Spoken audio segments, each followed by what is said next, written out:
Good morning, afternoon, evening, depending on where you are. Welcome to BTV. We are going to get in here. It is very, very, very early in the morning. You can probably hear it in my voice. But whenever this reaches you, it is the right time of day. I do hope that all is well and that all of you have a beautiful week, that you had a great weekend. All right. And we're going to make this a general. We did a love reading yesterday that did have a general vibe to it. Okay. I got something new coming up. Could be a person. You may have to decide whether to do this new thing. It could be a collaboration of some sort for some of you guys, or just a proposal or an engagement of some sort. So those are kind of cool. Somebody's like, I got an idea. Let me propose this to you, or whatever. And we'll see how you take it. I want to start with my Golden Dawn Magical Tarot for our sole purpose, our general collective. And I'm trying my best not to smudge this paint. I don't care, I'm taking it off today. I know energy-wise, we have a little bit of work to do. I'll say that. I don't want to be too blunt. I don't want nobody to think I'm mean or whatever. So let's get started with the situation. And if you say, well, what sign is this for? It's a planetary sort of concoction, and if it resonates with you, you will feel it. If not, it could be someone in your environment, and the cards will tell us. How about that? Let me see. I want to see what that was. See? Look at that. The cards will tell us. And also, the energy of High Priestess got, doesn't it got like Aquarius in it or something like that? What's the High Priestess? Oh, I'm sorry, the moon would get beat up. Water. All right, the situation. I just love Aquarius. I think that's what it is. Some of us are having situations and we have to make choices to release ourselves from blocks. All right, I do see that. I'm going to give it, okay, I was going to say I'm about to stop, baby. I don't do that. All right, we have the Knight of Swords in the situation. This could be thinking, okay? It could be protection for some of you guys. The Knight of Swords is very diligent, and who, God gave the sword to after he said, you can do it type deal. So I love the Knight of Swords. It also talks about like wish fulfillment for some of you, but we'll see the other cards, all right, to see what's surrounding our Knight of Swords. We have oppression with the Ten of Wands. So some of us is kind of like being diligent. And then I never noticed that. Look, it gives like chariot kind of vibes. You see the two. I've never seen the Knight of Swords with the star here. Okay, in the heart. I get that. Another star at the crown. I also get that. This individual or this situation has some inner outside influences, like like the divine is working with and through you or the situation. And I noticed that they're pulling each other in opposite directions. So that is very interesting. Along with it, we have the, what is that? We have the Ten of Wands. So I am going to, because it's a few little knickknacks that I have here that aren't in the traditional, I'll say, depictions of the cards. These are everyday situations, I'll say, because we haven't had any majors come out just yet. But I want to see, because I'm so interested as to why this knight is giving like chariot vibes. Don't y'all want to know? Have you ever seen that before? And somebody was like, oh, I had to send you an email because the comments were off. So I have to turn them back on so y'all can talk to me on the videos. But I have to see why in this deck the Knight of Swords has those two little chariot shenanigans. And there's a lot of stars on there. And we'll talk, like if some of you guys do the courses and the classes, we'll talk about a lot of those different stars and whatnot. Pretty cool book, huh? All right, so let's see. Why does this baby have these two little things pulling away from each other, okay? Full of ideas and thoughts and designs, distrustful, suspicious, firm in friendship and enmity, careful, slow, overcautious at times. And see, that's why in the reverse, it does talk about recklessness and all the other stuff, but those aren't the balanced energies of my night. So I'm glad I got to share that with y'all today. It has 20 degrees of Capricorn, 20 degrees of Aquarius. That is very interesting. And it is the Heir of Air card, interesting enough. The Prince of Swords symbolizes the VAV Air Force of Tetragrammaton and the element of air. So if some of you guys want to look into that, I strongly suggest it. Okay. There's a connection in the Kabbalah with the element of intellect, the perfect representation of the human mind. Okay, so are we way down in the mind, any of us? Be careful with that energy, because you do have that 10 of Wands sitting right there. Now, to what I wanted to know about this card, the Prince of Swords is seated in a chariot pulled by two fairies, symbolic of man and of air, who seem to be pulling against one another. See, I said that, but I just wanted to see. So I be knowing, but stay teachable. We're all students, right? So something is pulling against. We got man and air, so I'm thinking something physical, desire versus thinking and thoughts.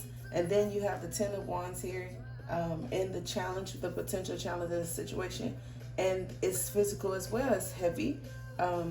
It is oppression for some. So just be mindful of those thoughts, okay? In the focus, we have Scorpio.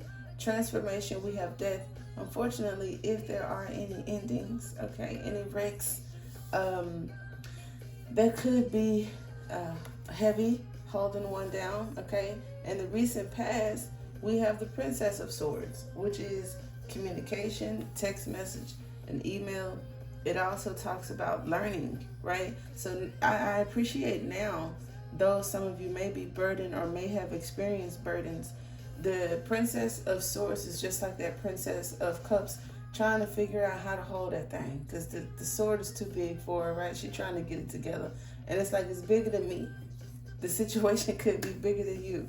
But I absolutely love that in the present situation, there's a more dominant energy. So there is some advancement that could have been the transformation.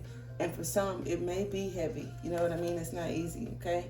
Now, what's crowning you, or the strength of the matter, we have the Four of Pentacles. So immediately, when I thought of the mind versus the man with the Four of Pentacles, there's a need to save some. This could be finance for some of us. It could be karmic. It could be debt.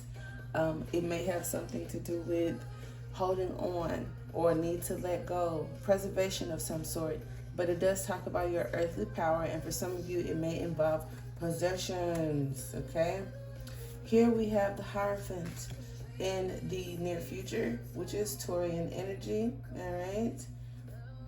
Look at your charts, okay? More stars, look at that, it's kind of cool. I like that star. Look at your charts to see where it falls. But we have the Hierophant, which is the teacher, as I talked about being teachable when we were discussing this card. That's hilarious. It could involve marriage for some of you, your belief systems, an organization of some sort, all right? Now, your strength is judgment, discernment, that is almost over, that there's some evaluation possibly that's been going on that's near the end of review, whether that's astronomically and or actually in the physical.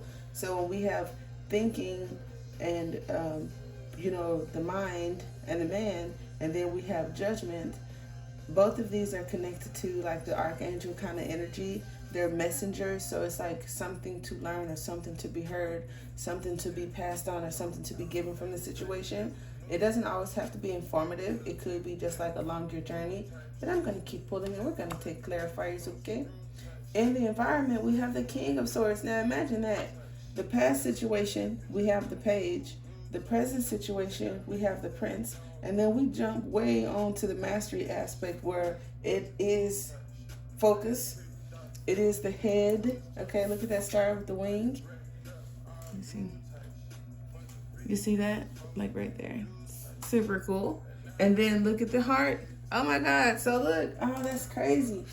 So it's a change that is necessary, right? Because look at these two pulling against each other. Oh, and here they're not. It's one. So you see the fairies, boom, imagination, elusive as hell. You know, since we are talking about water and air signs, and then here it's like we got a match. We got things that go together, and then look at that. There's a trine of some sort. So where things may be opposing and oppressive, this could even just be in the transits, in the environment. We got one horse, not two. We got full control over it, and our, the mind and the heart is a match. Ooh, I like that. Now your hopes and fears. Oh, are things coming into alignment? Coming into fruition? It could actually be love.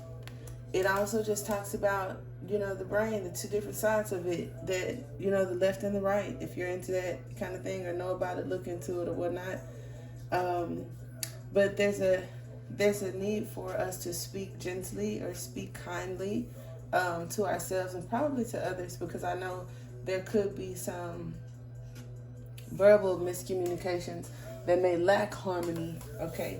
Because I'm pulled to understand more about this little Princess of Swords up here over love, because I did see the Three of Swords when we were shuffling the cards, so there's that, all right? Now with our little princess here and the recent past situation, I don't know why, because that's not her forte per se, just like off the bat, but I was getting some level of immaturity. Whether it's like innocent because you're just figuring it out and you're investigating and doing some work, okay? Hold on.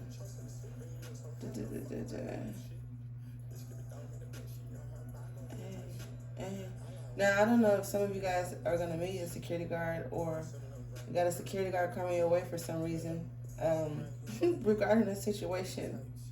That's crazy, but I mean, it's not crazy, but I'm just saying that's like random. But that could be the case. I don't think that's a collective type of message, but for someone that it matters. So y'all better be mindful of whatever y'all doing out there. More Capricorn energy too, with the strength of the matter. I didn't even say that. Assured material gain, success, rank, dominion, earthly power, but leading to nothing beyond. So it's like crowning us. There's some material wants that may be different from what's in our hearts. That's crazy. The Four of Pentacles displays the flashing colors with identity, which identify it as belonging to the element of earth. A feminine angelic hand holds the rose branch with Four Pentacles. I like that a lot. This has Jupiter energy in it, but it says Capricorn is a builder and a worker. Thus, its effects in the physical world is that of positive material gain and completion. So there is some completion because you got like three of the court cards, and they're in this algorithm, right? Where in the past you have, like I said, the princess, and then you have the prince, and then you have the king. So I wanted to understand our princess, which is a beautiful Amazon-like figure, softer in nature than the Princess of Wands. Her attire is similar though, okay? So I'm talking about her baby up here because I want to understand why she's like over this Two of Cups, okay? Because it's something about her thinking, I feel. So we have to understand how the Princess of Swords thinks. Let's see here. I won't bore you guys with the whole book, but the Princess of Cups represents the Earth Force, okay? Where we talked about the Prince represented the Air Force, right? So that could be significant for some of you. I don't know if I did say security officers, so I don't know if it's like soldiers or whatever.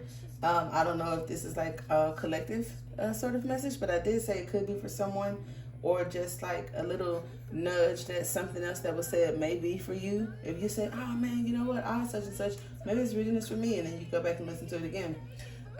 So with her, she symbolizes creative power of water, the subconscious mind, to give substance to images, to materialize them. So there is a level of manifesting, wish fulfillment, and thinking.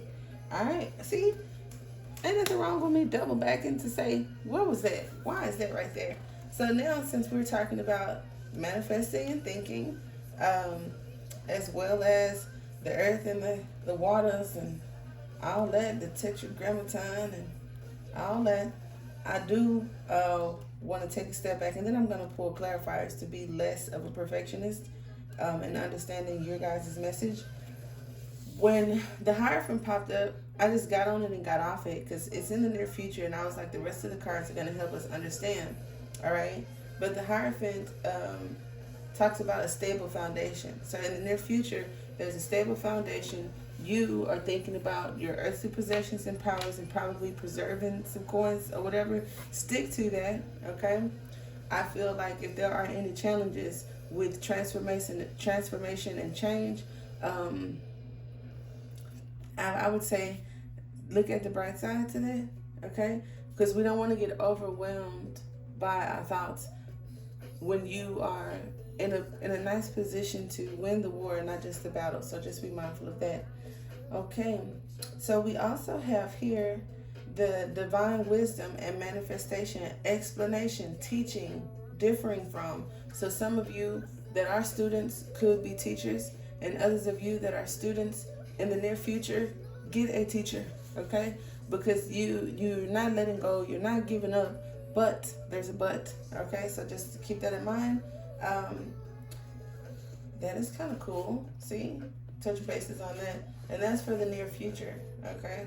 So beside that, the fifth key, the 16th path, if that makes any sense to anybody, it may or may not. The great teacher, the divine light, I do like that. Another aspect of the card has to do with teaching. In the Golden Dawn, the Hierophant is the expounder of the mysteries who administers the oath to the candidate and confirms his or her initiation. So you, from what it seems like, the initiant that has gone through some things are about to become king. And that's so cool, and that's coming from spirit. So keep your focus on the non-physical, and that reminds me of the Lovers. That is crazy because, you know, the Lovers is the next card from the Hierophant, and I'm seeing all this yellow. And, you know, it's somebody that swoops in to, like, save. Well, it just depends on what Lovers card. Then you got the Two of Cups. It's like all of these cards giving me the interpretation of the Lovers so that I wouldn't have gotten just the Lovers card and said, oh, this could involve an intimate relationship or a choice. And then I would just move the fuck on. All of these cards kind of give a breakdown, which is kind of cool. So in the recent past, you began something. Okay, I don't care what it was, a thought, a perspective, something new. I don't care if it was a book, tarot, it could be anything. And then here you are, where you're going through the things where you may be indifferent to spirit, or there could be some differences in life versus what our soul says or what our soul deserves, however you want to mix that. Here's the manifestation, right? Both of these cards connect to manifestation. So that is super dope. See, I'm getting somewhere. This is super cool. And I'm, you know, no disrespect to like whatever religion you are, but when I say like you're about to be kinged, this is the King of Swords in the center of the reading, and it made me think of that story of like King David, because I told y'all like when way back in Pisces TV, where there was this, I had an attitude problem a little bit. I was kicking and screaming, and I was like, this ain't making sense, right? And she told me about that story and was like, David felt the same way, like you said, you know. So what's going on, right? So fear not ye, okay? So anyway. Since I'm on a roll, the Judgment card, the 20th key, and the 31st path, okay, crossing 13. So there could be something significant to that, right? Rest in peace to Nipsey. I know March 31st is coming up, so odd. Anyway, Before you upon the altar is the 20th key of the tarot, which is our judgment card. Okay. Let me skip past some things to just make it make sense to you. These three principal figures from the fire triangle and further represent fire operating in the other three elements of earth, air, and water, which we have earth, air, and water. So we're going to get to why this fire is here by itself with the water of fire, because we got a fire up top. The point is, okay, the central lower figure, all right, with his back to us and his arms, is a sign of 2 equals 9's Ariel, the ruler of Latin heat. Okay, cool. He is rising from the earth as if to receive the properties of the other 3. Okay, got you. He rises from the rock. We see that. And what's the point? The point is, this is the Sephiroth operating in each of the planets. Got it. So to be practical, Mercury is involved, okay? Acting through the fire upon the cosmic elements. This is the first path undertaken by the student aspiring. So this is your strength. Your strength is, in the recent past, you had become a student of something that was going to help you progress further along your ways, right? It talks about the experience. It talks about infusing that's needed for your spiritual energy, which I was dead on with at the beginning of this reading. That is cool. It talks about suggesting the breakdown and consuming of food's energy, so be mindful of that. So if any of us with this 10 of Wands have been feeling burdened and pressured, it could be in the, in the transits or whatnot, but it also could be in the things that you consume, whether it's mentally, what you're watching, what you're doing, what you're thinking, and or actual food. Okay, the judgment here shown is undertaken by the personality of the initiant. The initiant is here, and the personality of the initiant is here. So we got that right. Okay, cool. The ingesting of the fiery energy awakens the student for the first time to divine presence. Divine presence. Oh my gosh. So to me, okay, I ain't gonna get all weird on you guys, but to me, when it talks about divine presence, and we've talked about the tetragrammaton, and we got the Hierophant here, and then the air of spirit, so it's like the Holy Spirit. And so you could be graced by a divine being, and some of you may be, and for some of you that is burdensome, because you don't even understand what's going on, or just, that's interesting. So, what else we got? The 4 figures seen in the card judgment are Michael, Samuel, Aniel, and Ariel, all personifications of fire and heat. So we did talk about the fire and heat up top, the 10 of Wands, and then even though Scorpio is water, to me they're the fire of water, so keep that there. Any more points that we have for judgment, which is the strength. Like I said, the strength is you have all of these beings surrounding you. You do have something in your presence as far as like a grace of some sort, a divine grace that may be helping you along the way, especially if, like I said, you guys are the students and the initiates of XYZ. Okay, now in your hopes and fears, we got the 2 of Cups, and it's so like, why are you insecure about something? Because that's the practical thing. For those of you that don't give a fuck about anything that I've said so far, to be practical about it, there's some insecurity which could lead to impulsiveness, and we're holding on to things that we may not should hold on to physically or mentally. Okay, the 2 of Cups is normally harmony and balance, right? And it's crazy that in this particular deck, the 2 of Cups actually has 3 cups, or the appearance of 3 cups. I'm sorry, it has 2 cups and 2 flowers. Oh, you know what? I love her. Because in the Wild Unknown, have you ever noticed that they have 2 wine glasses and 2 roses? It's a reason for that. Okay.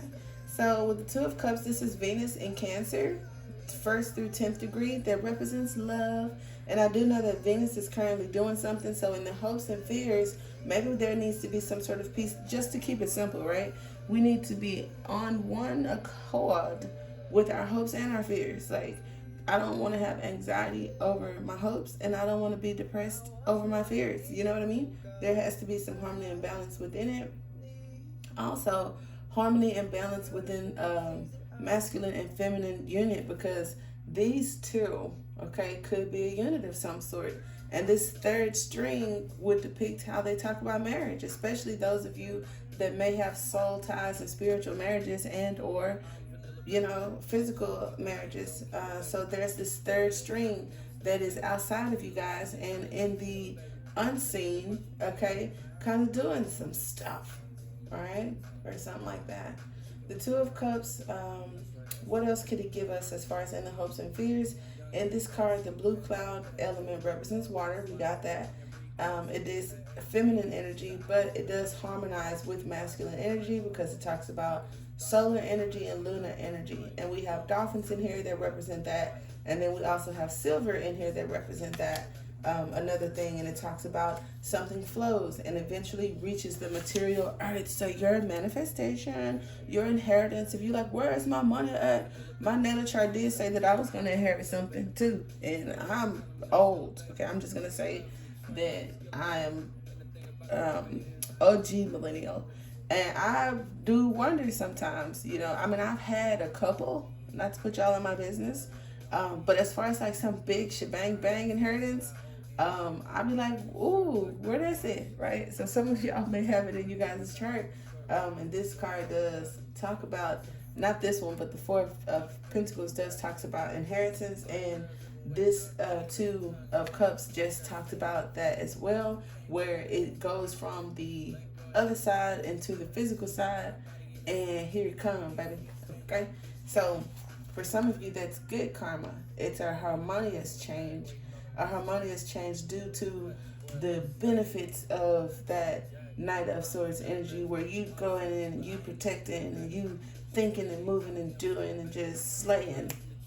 Okay, so because you're slaying, there is good karmic energy coming in, and it's a harmonious change that is well deserved. I do like that.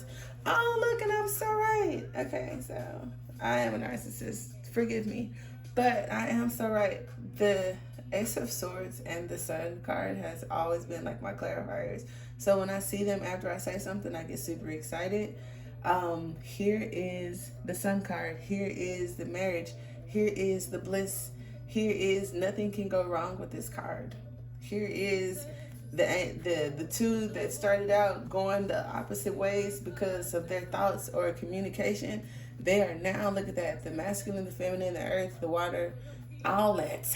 They are in unison, and this thing that is here, that could be leaving here, is still overseeing. So that could be just like even a beautiful message for two siblings or two lovers that may have had an elder here, and the elder is like, well, I'm watching you from where I'm at. That's super sweet. Okay, I love that too. Maybe they're gonna leave you something, maybe not. Okay, because I don't want you to get your hopes up and be like, girl, Elizabeth was broke, and then I'd be like, get out, don't be putting Elizabeth business out there. So this is beautiful. I love that. All right, so with the Sun card as our outcome and or advice, this is collecting intelligence. Okay, so when I say in the mind, the things that we didn't understand, we begin to, as far as like past, present, future, religion, spirituality, life within itself. It's gonna make some sense, and that's super dope. I hope you use it to your benefit, or at the least appreciate this harmonious change. It does refer to children on here too. Duh. It says the two children standing, what is that? Respectively on water and earth represent the generating influence of both brought into action by the rays of the sun. The rays of the sun, I want to feel them in this death card, but they're absolutely for sure in the judgment card. So things that may have been brought together by things outside of us. Okay. Cool. Got that. Skip that. Mercury pulled up, acting through the sun upon the moon. Dope. Check the transits, your natal charts. It also talks about divine being through human speech. So when they say God speaks through people, or a divine essence is in your presence, or all that facts, this card double downs on that too. It also talks about assembling information and experiences with which the personality can use in its quest for something higher learning. Right here, proud of you, because some of you guys are getting through it and some of you guys are going into it, but this is just something that may nudge you to take that initiative, okay? Because it does talk about the initiative begins to perceive the higher factors. So some of y'all are fucking leveling up, and you inherited this gift or this ability from, I mean, I've said it too. I ain't gonna hold you, that some of you guys may have a lineage or may have inherited a nature through, I want to say, what do I say? Archangels, ascended masters, and stuff like that. People find it hard to believe, but some of you guys do have ancestors that could have been ascended masters. It's possible. And well, it's not that it's possible, it's true. But whether it's you or not, I don't know. But it has happened. And so I don't know who listening to me. Shit, could be one of y'all. All right, this was beautiful. I don't even feel like I have to touch it, but I'll take some oracle cards. Silik says no, don't touch it. Okay, I won't, but I'm nosy, and Spirit says that. Spirit says not to touch the cards. I'm not gonna do it. Oracle card. Okay, can we close out with an oracle card? We have the prayer, the ring. Oh my God, so it is some sort of commitment or a marriage of some sort. We have the castle. So when I say there's royalty, and some of you guys have inherited something that is beyond us, our wildest imagination, you have Gnosis and then the apocalypse. The only thing that I don't get is the apocalypse. Can y'all see these? Yeah, y'all can see them. Even if you can't, it don't matter. You heard them. So I do want to understand that. But the castle with the square is the Emperor Empress energy. Gnosis is giving me that higher energy, right? The ring, Saturn, the commitment, the prayer, the loyalty and dedication or belief. It could be our belief systems, and what we believe is like causing our karmic energy, because you think good, bad, and ugly is what it is. You're causing your own self-karmic energy because of your belief system. And I told y'all that too. I wonder if y'all get tired of me saying that. I don't say it a lot, but it's just like I have said it before. That when we think something is good or bad, and we feel that there is repercussions that come with that bad, you are telling your own self that you deserve karma. But somebody else that rationalizes and make reasons for their action, like I did this because I had to, shit, ain't no good or no bad, that person is less likely to have subconscious smut in their brains, causing their own energetic field to attract certain situations and experiences. And over here you do have where we discuss the subconscious mind. So just be mindful of that. Okay, I'm not trying to create serial killers, but I'm just trying to tell you that good and bad is subjective. I don't give a fuck who you are. And most of the people that would disagree with me are probably religious people that have a belief system. So you're on your own. Now, this one, removing the veil of deception. So removing the veil is how the high priestess appeared at the very beginning of the reading. And then I also think about like the kids that are born and don't come out of whatever that veil sac thing is, that they have abilities to where they can see the unseen. But for some of us that don't have those abilities, it's like you need to see, because you don't, maybe you don't trust well, maybe you hadn't magnified your gifts and abilities yet. It ain't for you, right? Some of us, we don't listen to the high priestess whisper or our own fucking selves for the matter, and could be, like I said, insecure in some areas or just in disbelief. So the veil being removed is necessary in that case. It indicates a particularly painful time, one that unfolds when two desperate dynamics occur simultaneously, pulling the psyche in seemingly opposing directions. Oh my God, look at that. Right? Am I right? I'm right. That's spirit. That's tarot. That's not me. But that is so super cool, isn't it? Like kind of spooky. Oh my God, like we sitting here playing with the Ouija board. The first is a lifting of the veil. This means truth that has been kept in the dark or revealed, seen, and unearthed. Okay? No matter how relieving it is to witness them come into the light, an element of despair and grief follows. So the second dynamic is the regeneration that comes from the wreckage of the revealed truth. There could be some revealed truths. The old narrative breaks, a new story forms, and I fuck with that. I feel that. I was going to say that, but I cussed. Sorry. From the nakedness of the truth, a child is born. Have faith in the process. Hold on to your center. That is the only way. All right. So this card says the unknown becomes known and guides the way. But when in dark, it's fatalism and hopelessness. So watch your thinking. Okay? Because you are being kinged. You are being crowned. And it's an inherited thing that I feel like a lot of you, some of you, or at least one of you have been waiting for. And I do hope that this helps.